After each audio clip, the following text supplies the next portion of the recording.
Kapag ang babae nagsimula ng di ka kulitin sa text, tawag at chat, di na nagre-react sa mga nakikita sa wall mo or kahit may kasama ka, di ka napansin kahit anong gawin mo, di ka na i-check kung okay ka lang ba, kung unti-unti nang nanlalamig sa'yo, kung halos wala nang pakialam sa'yo, kung titigan at kausapin ka man ay halos wala na ang dating sigla, kung di mo na maramdaman ang selos niya, kung nanahimik na siya, boys, mag-isip ka na kung ano na ang pagkakamali mo.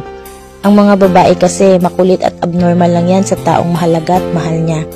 Kahit nasasaktan hanggat kaya pa, di ka iiwan. Pero kapag napagod yan, asahan mo bibitaw yan, di dahil sa di ka na mahal. Bibitaw yan kahit masakit, dahil sa napapagod na sa sitwasyong paulit-ulit na lang. Magkarelasyon man kayo, MU, mag-isang umaasa, or anuman, pahalagahan mo pa rin ang babae. Dahil sa totoo lang, di siya mapapalapit sa'yo kung hindi ka nag-insist na maging bahagi ng buhay niya.